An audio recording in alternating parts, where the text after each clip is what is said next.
Sabemos que os seres humanos respondem a estímulos. Quer um exemplo? Se você está sossegado jogando um game no computador e uma porta bate, você leva o maior susto e dá um pulo na cadeira, né? Isso é a resposta a um estímulo. Mas e com outros seres vivos? Como funciona?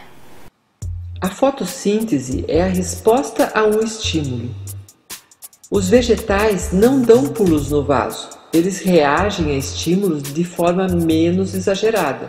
Um exemplo, eles crescem em direção à luz, suas raízes crescem em direção à fonte de água, sem falar das plantas carnívoras que aprisionam seus insetos em suas folhas. Responder a estímulos é uma característica dos seres vivos, e isso os ajuda em sua sobrevivência. Os animais fogem do inimigo a partir de estímulos, caçam outros animais também a partir de estímulos. No caso das plantas, crescer em direção à luz tem por objetivo realizar a fotossíntese, fabricar alimento e crescer.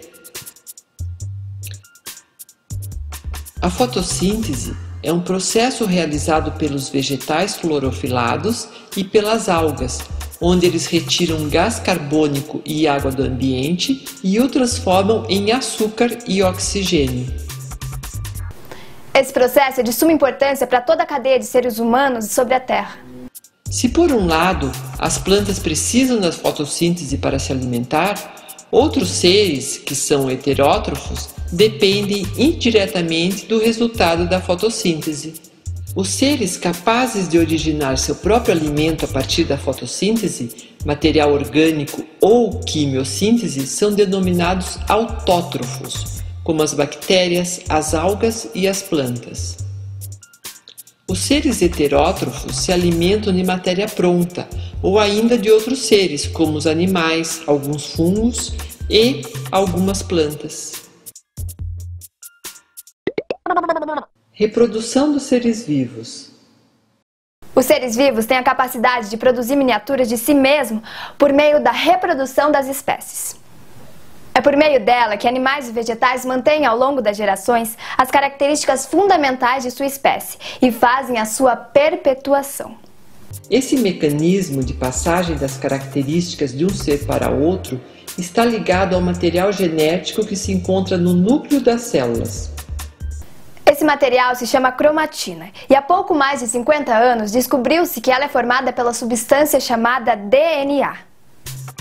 O DNA, também chamado de ácido desoxirribonucleico, está presente em todas as espécies de seres vivos e armazena as informações das características de sua espécie.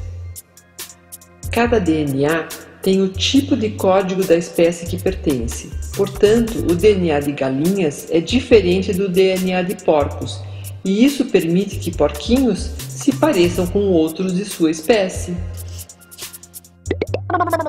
Reprodução. A reprodução dos seres vivos pode ocorrer de forma sexuada e assexuada. Na sexuada, ocorre a participação de um ou dois gametas, onde ocorre a recombinação genética. A reprodução assexuada não ocorre a produção de gametas e sua reprodução acontece quando uma célula se divide em duas, formando dois descendentes idênticos. Evolução. A modificação que ocorre entre as espécies vivas é chamada de evolução. São modificações que na maioria das vezes são tão sutis que nem percebemos e podem levar centenas ou milhares de anos para que sejam perceptíveis. Por outro lado, algumas evoluções são muito rápidas e o vírus da gripe é um exemplo desse tipo de evolução. Essa evolução é tão rápida que alguns tipos de gripe se tornam epidêmicas. Epidemia é uma doença que surge de maneira repentina, atacando uma grande população de pessoas ou animais. Ainda falando da gripe, a evolução do vírus é o motivo pelo qual pegamos gripe diversas vezes durante a nossa vida. Na verdade, a cada vez que pegamos uma gripe, é uma espécie diferente de vírus, e assim fica difícil ser imunizado ou protegido, uma vez que o vírus também é mutante. Adaptação. Mudar para os seres vivos significa adaptar-se para tornar-se aptos para sobreviver, já que o mundo também está em constante transformação. Por exemplo, o bico de alguns animais se molda de maneira a se adaptar ao meio em que eles buscam alimento. As plantas tornam-se mais fortes ou frágeis de acordo com o seu meio. Veja o exemplo do cactus, que possui uma epiderme grossa para que reserve água para adaptar-se ao sol forte de seu ambiente. As mudanças que mais contribuem para a sobrevivência das espécies são mantidas em sua carga genética e assim sofrem menos com as adversidades do ambiente. Charles Darwin. Entendemos que mudar, no caso de muitas espécies, significa se adaptar para sobreviver. Isso também significa estar apto, não necessariamente quer dizer ser o mais forte. Uma pergunta: o gafanhoto é verde porque vive na grama ou vive na grama porque é verde? Se você respondeu que é verde porque vive na grama, acertou, pois a sua cor é fruto de sua adaptação ao ambiente. Charles Darwin apontou em seus estudos sobre o processo de seleção natural que a cada movimentação do ambiente existem indivíduos que, por não suportarem as novas condições de vida, acabam por adaptar-se às novas condições. Podemos dar um exemplo muito atual que vai ao encontro da teoria de Darwin, a poluição dos rios.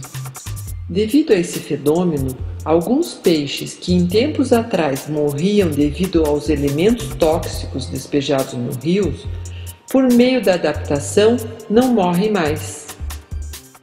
Atualmente, com a crescente poluição dos rios, alguns peixes não morrem, mas se adaptam enquanto que outros irão morrer. E assim o próprio rio estará selecionando os peixes mais aptos.